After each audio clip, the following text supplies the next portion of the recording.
มื้อนี้มีช่องสาวด้วยครับอันนี้จะเป็นน้องน่านสาวลาวเผาโตยครับเพราะว่าน้องน่านก็จะเป็นน้าสาวของสาวเบลเด้สาวเบลก็จะเป็นหลานแต่หลานใหญ่กว่าน้าสาว เอาสองไอ้น้องนี่ผู้ได้โสด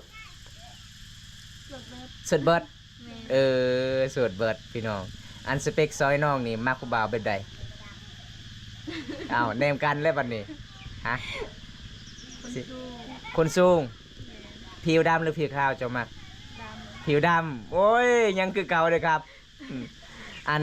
น้องน่านมักผู้บ่าวสเปคแบบใดคือกันคนสูงคนดำแม่นบ่โอ้เพราะว่าคือกันกับลานเลยเนาะถ้าลานมักแบบใดเพราะว่าน้าสาวก็มักคือลานนี่แหละมาที่ใส่เนาะมาที่ส่วนโอ้ไปตัดละมันบ่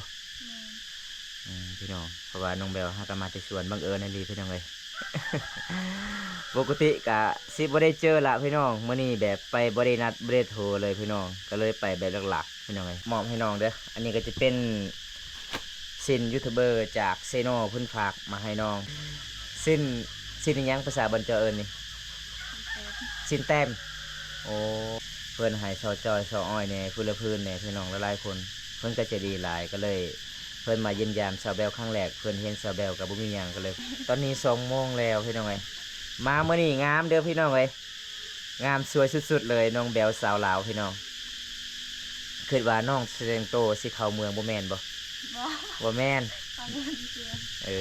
หากันมาแต่สวนเนาะอาบน้ำอาบไหนเลยบ่น้องยังโอ้เป็นยังไงช่วงนี้ยังสวยคือเก่าบ่สวยคือเก่ายังบ่มีคนคุยโอ้เงินที่ FC ฝากนำบ่าวตามมานั้นน้องซื้อหยังแหน่ให้แม่ซื้อข้าวบ่โอ้คือสิบ่ได้พอเนาะ2 เดือนเนาะ600,000กีบเนาะเพราะว่าเข้ากับ600,000ปลายพี่น้อง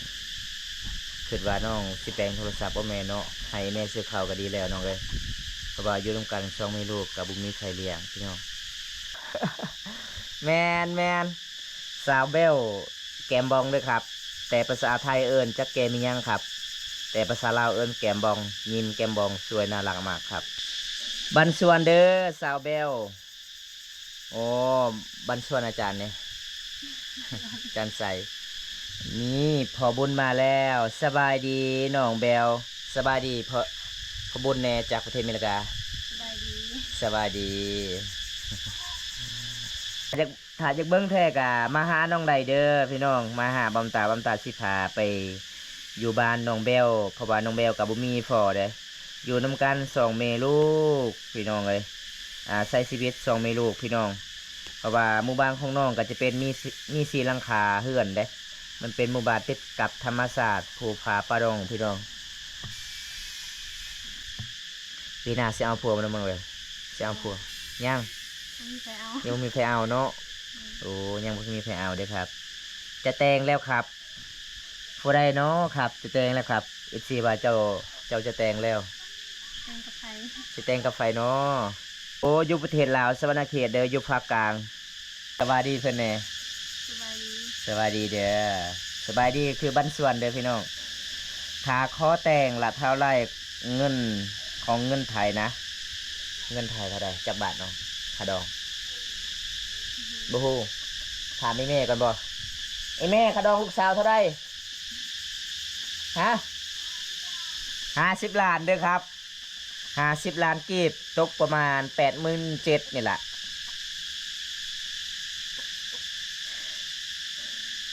อายุ50 ปีมีสิทธิ์จีบบ่ครับ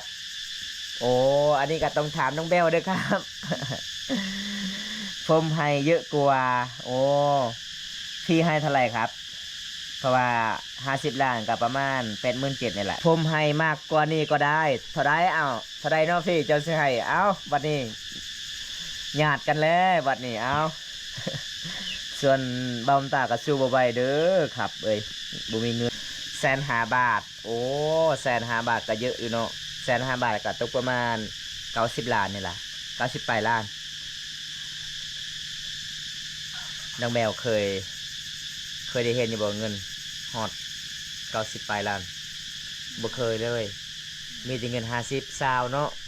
100,000แต่ในบุบ้านของน้องนี่ผู้ชายบ่มีเนาะมีแต่ผู้สาวหลายสาวกะเอาผัวเลยบ่ยังบ่ทันเอาโอ้เห็นเราโพสตลอดเราไปด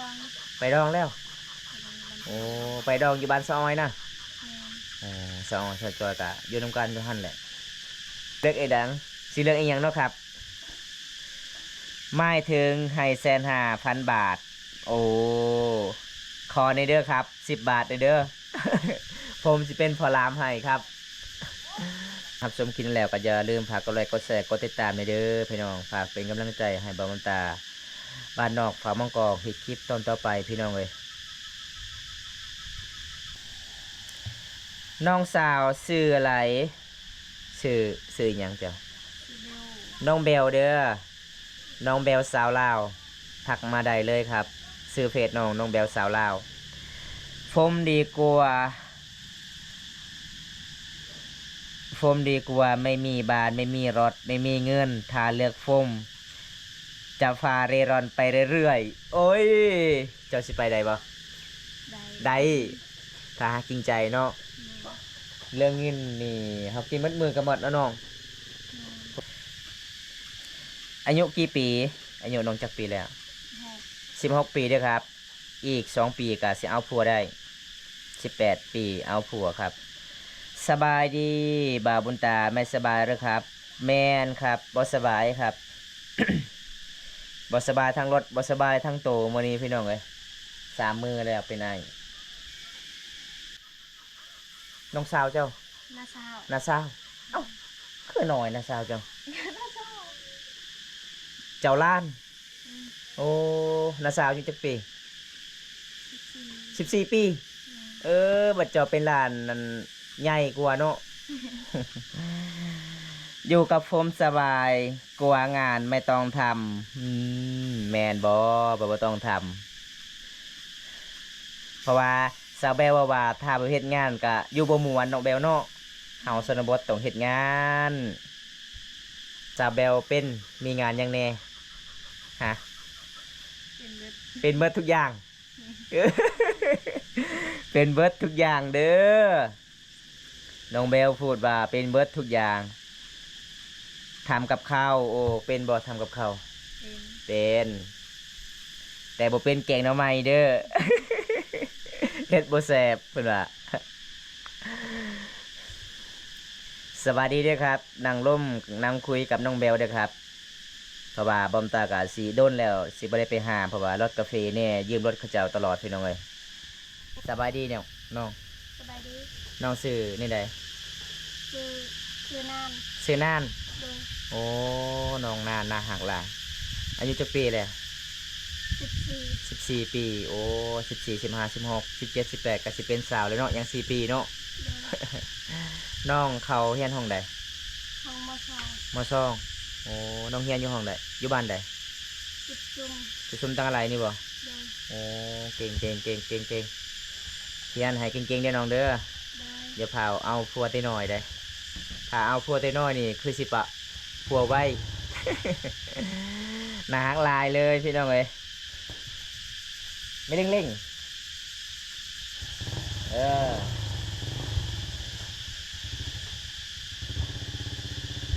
ยิ้มหน่อยสิน่าหักดี FC ให้เจ้ายิ้ม สวัสดีครับโดยสวัสดีเด้อผมไปกินข้าวก่อนโดยบ่เป็นหยังพี่มีแต่คนสวยๆแมนคนประเทศอะไรประเทศลาวเด้อสวรรณเขตเดี๋ยวอยู่ภาคกลางเด้อครับน้องเป็นหมู่บ้านนี่หยังบ้านแซนโอ้บ้านแซนเขตสาวโตยมีแต่คนน่าหักหลายเด้อพี่น้องเลยอันนี้จะเป็นน้องสาวนานพี่น้องเขตหมู่บ้านแซนผู้ลาพี่น้องเลยเฮาก่อนสิไปหมู่บ้านน้องกะไกสิฮอดเซละน้องคนใดพี่น้อง FC ถามว่ามีแฟนยังครับยังบ่มีเด้อครับน้องลิ้นเพจคือกันบ่ไม่ได้ซื้อเพจน้องรักที่บอกภาษาลาวหรือภาษาไทยภาษาไทยรักที่บอกบ่โอ้ ตอนนี้พอบุญไปแล้วไปเฮ็ดงานแล้วพอบุญให้บอมตา6 ดอลลาร์นี่แหละมื้อนี้ไลฟ์สดเมื่อใดมีแต่อีฟอให้ตลอดเลยให้ใส่น้ำมันขอบคุณหลายๆเด้ออาจารย์นมวยน่าหักจังเลยแม่นน่าหักหลายอันนี้เป็นน้องสาวหน้าอายุ14 ปีเด้ออาจารย์เป็นหมู่บ้านที่ติดกับเซละน้องเป็นหมู่บ้านที่ถนนมันยากเข้าไปแม่นบ่น้อง แมน ยากเนาะเส้นทางพี่น้องเมื่อคืนหนูให้ฟอร์ไฟล์เกือบ20 ดอลโอ้โดยเพราะว่าฟอร์ไฟล์แล้วสดตลอดเลยบ่จีขอจีบเจ้าได้บ่ ได้ ได้เนาะถ้าจีบก็จีบได้ถ้าอยากเอากันให้มันฮอด18 ก่อนน้องๆเนาะ โดย อ๋อได้ครับ สนับสนุน12มื้อคืนโอ้โดยถ้าเห็นอาย5 นาทีใจเจ้ากะสิยิ้มให้อายละ ถามน้องซื้ออีกหยัง คือ น้องนานบ่ โดย น้องนานเด้ออาจารย์น้องนานน้องเรียนเป็นบ่ภาษาอังกฤษเว้าได้ บ่เป็น บ่เป็นเรียนนำอาจารย์นมวยนี่อาจารย์นมวยสอนให้ภาษาอังกฤษเพราะว่าเคยเรียนแต่ภาษาลาวเนาะ โดย ภาษาอังกฤษก็เรียนอยู่บ่ห้องบ่2บ่ เรียน เรียนอยู่เนาะแต่เฮาจำบ่เป็นเนาะคันเฮาจำได้คือสิง่ายอยู่ภาษาอังกฤษมันง่ายกว่าภาษาลาวแม่สาลิสาเติมเงินไม่เป็นไม่งั้นมาโยนเรียนให้ฟรีบนตาแล้วหนูว่าแมนครับขอบคุณละลายเด้อน้องอมัวขอบคุณละลายเมลิซาเนี่ยขอบคุณละลายอีฟอบุญอยู่สหรัฐอเมริกาแล้วก็ขอบคุณละลายทุกคนที่เข้ามาติดตามรับชมและกดติดตามและเป็นกำลังใจให้บอมตามมาโดยตลอดเด้อครับเด้อไอพระบุญที่สนับสนุนซัพพอร์ตฟรีบุญตาโอ้ครับขอบคุณละลายเด้อน้องอมัวที่ขอบใจแทนอ้ายซื้อน้องนาดบ่จาน้องนานอาจารย์น้องนานสาวเผาโตยบ่น้อง โดย เผาโตยพี่น้องเลยน้องนานบ่จ้าแม่นแล้วครับ แม่นแล้วจ้ะน้องนานอาจารย์น้องเบลมาแล้วครับคุณพี่น้องอันนี้ก็จะเป็นเฮือนของน้องเบลเด้เห็นบ่เพราะว่าอยู่นํกันกับ2 แม่ลูกอันน้องนานก็จะเป็นน้าสาวของน้องเบลบ่เจ้าบ่ แมน โอ้ เอาน้องเบลคือใหญ่กว่าเจ้า เป็นยังคือน้องเบลเอิ้นเจ้านาสาว เออ ฮะ เออ บ่ฮู้ บอมตาละคิดว่าเจ้าเอิ้นน้องเบลนาสาวบ่แม่นเนาะ โดย โอ้ มันเป็นตามประเพณีบ้านเฮาน้อยกะยาเจ้าเป็นนาสาวต้องถึงนาสาวเนาะ โดย โอ้พี่น้องน้องนานน่าหักไอหลีแม่นน่าหักหลายขอบใจอาจารย์เนี่ย ขอบใจอาจารย์ ขอบใจอาจารย์เด้อเพิ่นว่าเด้อน้องนานสู้ๆคนเก่งกับน้องนานกับชุมเผาตะโอยน้องแบวกับเป็นหมู่บ้านปะตอยน้องนานก็เป็นหมู่บ้านแซนเด้อครับเสื้อเขียวกับเสื้อแดงผมหักทั้งสองครับ โอ้พอดีเลยครับ หักนาสาวกับหลานเลยครับ คนจับเด็กน้อยฮ่าแม่นน้องนานว่าผมจับเด็กน้อยตอนนั้นครับครั้งแรกที่เขาเจ้าได้เห็นบอมตาเลาะถ่ายคลิปเลาะแถวชนบทนั่นแหละอามวยกำลังกินสานมไข่มุกโอ้อย่ากินน้ำเดครับคือสิแสบหลายเนาะอามวยสวนกินสานมเพราะว่าคุณแม่ซื้อมาให้ โอ้ครับฮะไม่ยังน้องเบะไม่ยังน้องนันน้องยิ้มยังฮะเป็นยัง บ่มีหยัง ผู้บ่าวเส้นหาบ่ บ่ ไม่ยัง หมูเจ็บหมูเจ็บ หมูเส้น โดย หมูที่บ้านใด บ่ แก้ว40บาทบ่โอ้หน้าลอยมากเนาะกินเลยไหมน้องนานน้องแบวฮะน้องนานมื้อหน้าอายสิไปลิ้นอยู่บ้านน้องได้บ่ ได้ ได้เนาะ โดย สิบ่ย่านแล้วเนาะอายบัดนี้เนาะ สิบ่ย่านบ่ บ่ยัน บ่ย่านเลยเนาะ โดย สำบายอายก็สิเลาะเขตชนบทหมู่บ้านน้องเลยอย่าลืมทักหาเพจอายเด้อเพราะว่ามีเวลาว่างอายก็สิไปลิ้นอยู่บ้านน้องอยู่พุ่นล่ะจักสิฮู้หรือบ่เครื่องของน้อง ข่อยคือสิจื้ออยู่เจ้า แต่เจ้าบ่จื้อข่อยไปเอาลำมันอยู่สวนเจ้าเทื่อนึงแล้วเจ้าฮู้บ่ บ่ฮู้ ข่อยซื้อให้พ่อเจ้าปลาดุก2โตวกับอีแม่สวนเจ้าติดกับแคมเซละน้อง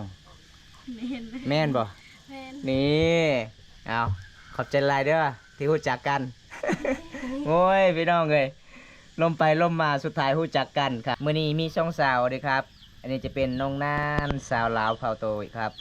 เพราะว่าน้องนานก็จะเป็นน้าสาวของสาวเบลเด้สาวเบลก็จะเป็นหลานแต่หลานใหญ่กว่าน้าสาว เอาสองไอ้น้องนี่ผู้ได้โสด สดเบิด โสดเบิด แม่น โสดเบิดพี่น้อง อันสเปคซอยน้องนี่มักผู้บ่าวแบบใดเอาเนมกันเลยบัดนี้ฮะ คน สิ สู้ คนสูง แม่น ผิวดำหรือผิวขาวเจ้ามัก ดำ ผิวดำโอ้ยยังคือเก่าเลยครับอืมอันน้องน่านมักผู้บ่าวสเปคแบบใด กัน คือกัน โดย คนสูงคนดำแม่นบ่ แม่น โอ้เพราะว่าคือกันกับลานเลยเนาะถ้าลานมักแบบใดเพราะว่าน้าสาวก็มักคือลานนี่ล่ะ โอ้ยพี่น้องม่วนหลายมาเข็นนี่พี่น้องผู้สาวบ่เคยคุยเด้เวลาเฮาไปเที่ยวหมู่บ้านนี้พี่น้อง อันนี้จะเป็นร้านสาวด้วยครับน้าสาวกับร้านสาวพี่น้องกระเจ้าเฮาก็มาแต่ตัดลำมันครับผมน้องนานน้องแบล FC ถามน้องๆเปิดใจบ่ ใจ เปิดใจเนาะเปิดใจเด้อพี่น้อง แป๊บหนึ่งเด้อโดยบ่เป็นหยังอาจารย์สวยคนละแบบแมนอายเฟิ่มเฟซไปก็บ่ฮับแม่นบ่หมู่น้อยแอปไปหาเจ้าบ่ฮับเลย บ่ฮู้บ่ฮู้บ่ แม่น เสื้อเขียวมีเฟซไหมมีเฟซอยู่ มี แนวใดซื้ออีกสิ รักที่บอก รักที่บอก เลย รักที่บอกไปบายยังฮะภาษาบรูไปบายยัง เออ บ่ฮู้ ฮักที่บอกกาภาษาบรูว่าไอเบิร์นตองกระเติงแม่นบ่ 21 ขวบค่ะโอ้แม่นซื้อเคียร์จักปี14ถามจักปี14เนาะน้อง โดย 14 ปี เดี๋ยวมาเดี๋ยวไปคุยกับ FC ก่อนโดยขอบใจหลายๆอาจารย์อมวยนี่ FC จากปักเซ่เพิ่นถามว่าน้องน่านมักคนสูงบ่มักคนเตี้ยบ่ ฮะ คุณเตียกันมา คนเตี้ยก็มักถ้าถึกใจเนาะ โดย โอ้คนเตี้ยก็มักเด้ออ้ายเสื้อแดงบ่มักเบาวไทยบ่ มัก มักเบิดครับเล่นไลน์บ่เจ้าเล่นไลน์บ่เล่นเนาะ โดย เล่นที่เพจบุ๊กครับเคสบ้านเฮานี่เคสเฮาลาวนี่ส่วนหลายเขาเจ้าเล่นที่เพจบุ๊กได้แม่นน้องแมวยิ้มหวานเลยครับเอาพี่น้องจังนี้มื้อนี้ก็บ่มีหยังหลายเด้อพี่น้อง FC หลายๆคนที่เข้ามาติดตามรับชมหรือว่า FC ที่ฝากกดไลค์กดแชร์กดติดตามด้วยเด้อครับเพราะว่าป้อมตาก็มาหาน้องแมวมื้อนี้ก็บ่มีหยังพี่น้องเอ้ยอยู่นํกันลงนํกันม่วนนี่ล่ะพี่น้องเอ้ยบังเอิญได้พอน้องนานสาวลาวเฝ้าโตยเพราะว่าน้องนาน14 ปีจะเป็นน้าสาวเด้ ส่วนหลานมันใหญ่กว่าน้าสาวไปเนาะ ตอนนี้อาสิกลับก่อนเด้อน้องเด้อ โดย มื้อนี้ก็มื้อมีหยังละมายิ้มยามน้อง มีเวลาว่างมื้อหน้าก็เบาก็สิมาเล่นน้ำอีกเด้อ โดย จังใดก็บ่มตาก็สิปิดไว้ส่ำนี้ก่อนหลายๆคนเด้อครับเด้อ ขอให้อยู่ดีมีแห้งสบายดี FC ก่อนแน่สบายดีบันสวนบ๊ายบายเอา สบายดี บันสวนบ๊ายบายบ๊ายบายไปกันเด้อน้องเด้อ